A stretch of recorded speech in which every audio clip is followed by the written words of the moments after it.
নমস্কার বন্ধুরা, ঐশীজ কিচেনে সবাইকে জানাই স্বাগত। প্রতিদিনের মতো আজ আমি একটা নতুন রেসিপি নিয়ে চলে এসেছি। আজ আমি দেখাবো পাঁচমিশালি শীতের সবজি দিয়ে চিংড়ি মাছ দিয়ে ঘন্ট। বাড়িতে কুচো চিংড়ি থাকলে এইভাবে বানিয়ে খাবেন, দেখবেন এটা খেতে দারুণ লাগে। প্রথমেই দেখুন গ্যাসে কড়া বসিয়ে দিয়ে আমি তেল দিয়েছি। তেলটাকে গরম করে নিয়ে দিয়ে দিলাম একটা শুকনো লঙ্কা। এরপর দিয়ে দেবো এর মধ্যে 5 ফোড়ন। ফোড়নটা একটু ভাজা হলে এর মধ্যে আমি দিয়ে দেব চিংড়ি মাছ।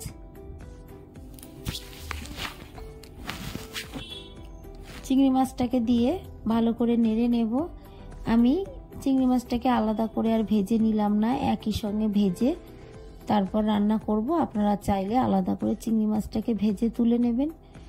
লবণ হলুদ দিয়ে দিলাম চিংড়ি মাছে, দিয়ে ভালো করে চিংড়ি মাছটাকে ভেজে নেব।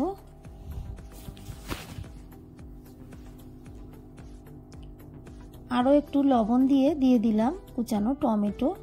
চিংড়ি মাছটাকে আমি বেশ কিছুক্ষণ নেড়ে ভালো করে ভেজে নিয়ে তারপর একটা কুচানো টমেটো দিলাম। টমেটোটাকে দিয়ে আবারও একটু আমি ভালো করে নেড়ে নিলাম।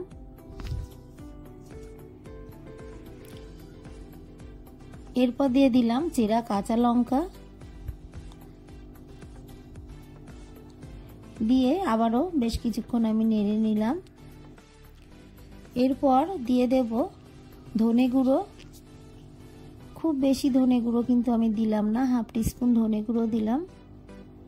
একটু জল দিয়ে দিলাম, না হলে এই গুঁড়ো মশলাটা পুড়ে যাবে। ভালো করে আমি আবারও নেড়ে কষিয়ে নেব।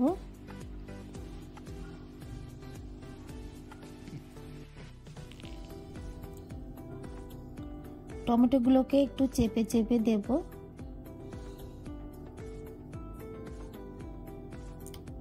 ভালো করে কষিয়ে নিয়েছি। এরপর দিয়ে দেব কেটে রাখা সবজি। এখানে আছে কুমড়ো, বাঁধাকপি, ফুলকপি, বেগুন দিয়েছি, সিম দিয়েছি, 2-4টে পেঁয়াজকালি। আপনারা আপনাদের পছন্দ মতো সবজি দেবেন। শীতের যে কোনো সবজি দিয়ে এই রান্নাটা করে খাবেন। ভালো করে নেড়ে নিয়ে বাকি সবজিগুলোকেও দিয়ে দিলাম, দিয়ে আবারও আমি নাড়ব।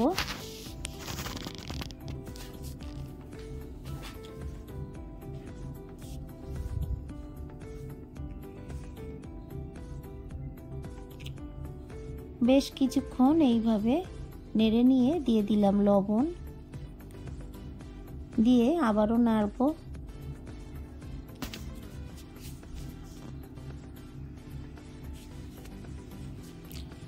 ভালো করে লবণটাকে সবজির সঙ্গে মিশিয়ে নিয়ে ঢাকা দিয়ে আমি কিছুক্ষণ রেখে দেব। কিছুক্ষণ পর ঢাকাটা তুলবো। দেখুন সবজিগুলো কতটা কমে গেছে। এটা কিন্তু আরও অনেকটাই কমে যাবে। প্রথমে দেখে মনে হচ্ছে অনেক সবজি, কিন্তু রান্না করার পর দেখবেন অর্ধেক হয়ে গেছে এই সবজিটা। ভালো করে দেখুন আমি আবারও বেশ কিছুক্ষণ নেড়ে নিলাম। তারপর আমি ঢাকা দিয়ে আবারও কিছুক্ষণ রেখে দিয়ে ঢাকাটা তুলে নেব, দিয়ে আবারও নাড়ব। এই রান্নাটায় জলের ব্যবহার করব না, গ্যাসের ফ্লেমটাকে মিডিয়ামে রেখেই রান্নাটা করে নেব। দিয়ে দিলাম হলুদ গুঁড়ো। সবজিটা কিছুটা সেদ্ধ হয়ে গেলে তারপর আমি হলুদ গুঁড়ো দিলাম, দিয়ে আবারও নাড়ব। বাড়িতে চিংড়ি মাছ থাকলে তো দেবেনই, আর যদি না থাকে তাহলে বড়ি দিয়ে একইভাবে রান্নাটা করবেন, দেখবেন সেটাও খেতে অসাধারণ লাগে। বেশ কিছুক্ষণ এইভাবে আমি ভালো করে নেড়ে নিয়ে গ্যাসের ফ্লেমটাকে লো টু মিডিয়ামে রেখে আবারও ঢাকা দিয়ে কিছুক্ষণ রেখে দিয়েছি। এরপর আমি ঢাকাটা তুলে আবারও নাড়ব।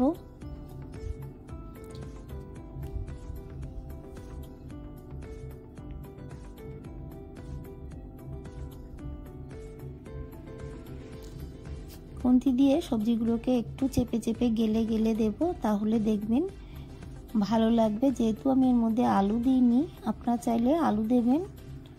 তবে যারা আলু খেতে ভালোবাসেন না তারা আমার মতো করেই আলু না দিয়ে রান্নাটা করবেন।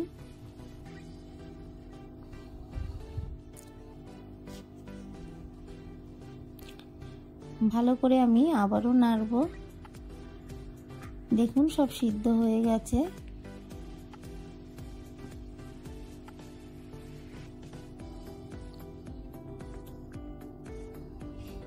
আপনারা চাইলে এর মধ্যে একটু মিষ্টি দিতে পারেন, যেহেতু আমি কুমড়ো দিয়েছি তাই আর মিষ্টি দিলাম না। আপনারা যদি একটু মিষ্টি মিষ্টি খেতে ভালোবাসেন তাহলে আরও একটু মিষ্টি দেবেন। রান্নাটা আমার হয়ে গেছে। দেখুন কতটা কমে গেছে।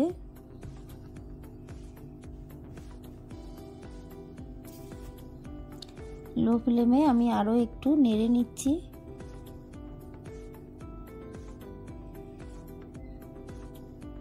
গ্যাসের ফ্লেমটাকে আমি অফ করে দেব। আমার এই রেসিপিটি আপনাদের ভালো লাগলে প্লিজ আমার চ্যানেলটিকে সাবস্ক্রাইব করে পাশে থাকা বেল আইকনটি ক্লিক করে দেবেন, তাহলে আমি যখন কোনো নতুন ভিডিও ছাড়বো আপনাদের কাছে পৌঁছে যাবে। রেসিপিটি ভালো লাগলে একটা লাইক করতে ভুলবেন না। রেসিপিটি কেমন লাগলো আমাকে কমেন্ট করে জানাবেন। ভালো থাকবেন, সুস্থ